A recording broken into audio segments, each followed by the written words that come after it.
Have you ever wondered why some YouTube thumbnails practically force you to click while yours just get ignored? Like most creators, you've probably spent days perfecting a video, you hit publish and nothing happens. No views, just crickets. And most of the time, it's not the video that's the problem, it's the thumbnail. It's the thumbnail that can be the difference between a video going viral or being a total flop.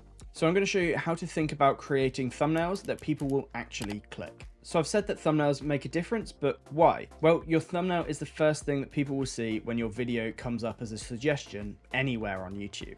So this is your chance to catch someone's eye. And what makes a good thumbnail? Well, I've actually got a simple criteria for you to check your thumbnails against, and I like to call it the 3 C's. First of all, we have context, and you want to make sure that when someone sees your thumbnail, they instantly know what it is you're talking about.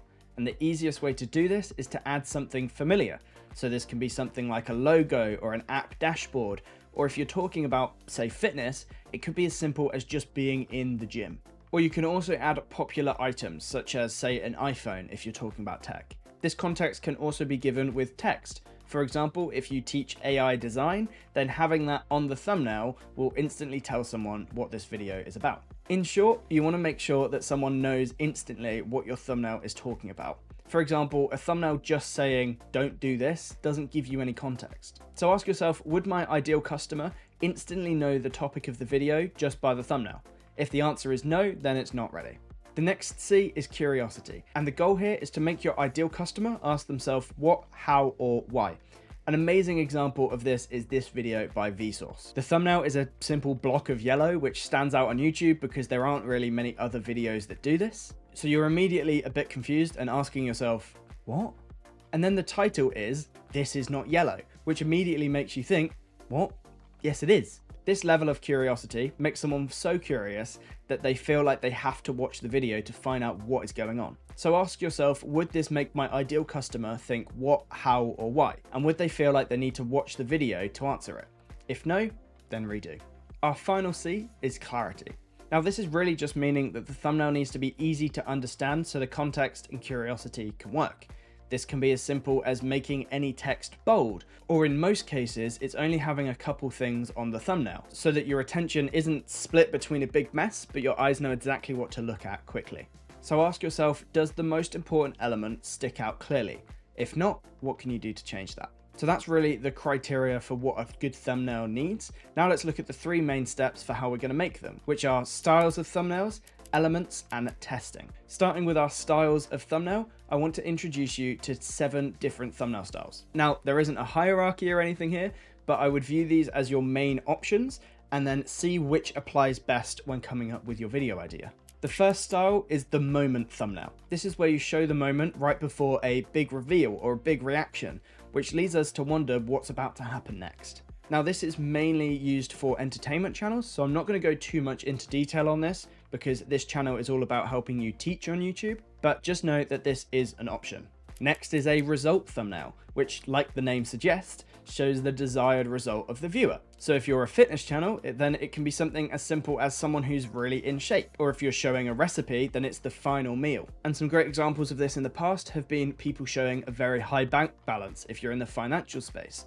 And so really the main goal is to show them what the final result will be. The next style is a transformation thumbnail, or this can also just be known as a before and after. And this is very similar to the result thumbnail, but it also shows the beginning. So this can be great if you've got a physical transformation to show. So again, health and wellness use this a lot, but also financial channels, once again with that kind of low bank balance to a high. Next, we have a curiosity thumbnail. And the main goal of this is to really just make someone ask what or how. Now, I know we learned this before, that this is the main goal for all of our thumbnails, but this is really heavily leaning on this. Just know, however, that curiosity thumbnails can be more difficult because how heavily it relies on curiosity. And if that isn't strong enough, then these just fall apart. The next style is a contradiction thumbnail, and this is very similar to the curiosity thumbnail, but in order to achieve this curiosity, we go against what the viewer already thinks and knows, and we make them think, that doesn't make sense, I need to see this. So again, the Vsauce video that I showed you before of "This is not yellow"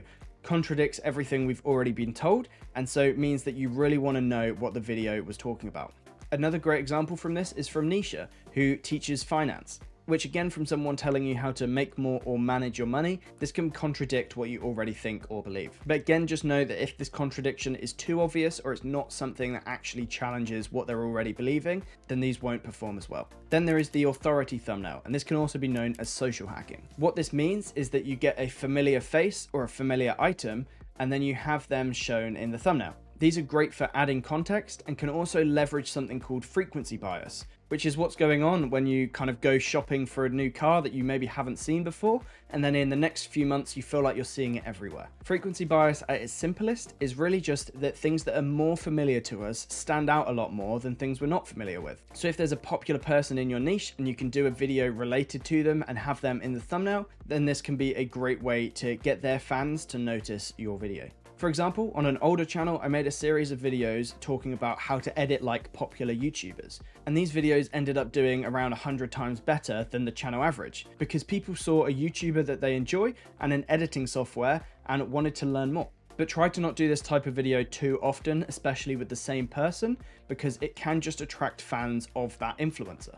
And also, if you build a channel around other people, then it won't necessarily help your authority in the long run, making people less likely to buy when you offer them something. Then the final style of thumbnail is the minimal thumbnail. Now this is more of an artistic style, and you often see this in creative or well-being niches. And these are probably one of the hardest types of thumbnails to pull off, as you need to be really good at photography, and then the quality of your video needs to match. So that's really the styles of thumbnails I'd recommend you use. Now let's look at what elements to put in them. First is text, which can be a great way to add context or spark curiosity, but there are some notes on how to use it. First of all is to use a maximum of 5 words, and this is just because some people put a lot of text, making it really hard to read at a glance. Whereas with only a few words, this is simple to skim and gain attention quickly. Then you want to make sure that you're using a big and bold font, and you're utilizing as much space as you can, while also still leaving a bit of padding. The next element is using arrows and circles, which are usually red. These can be a great way to draw attention to or highlight a specific thing.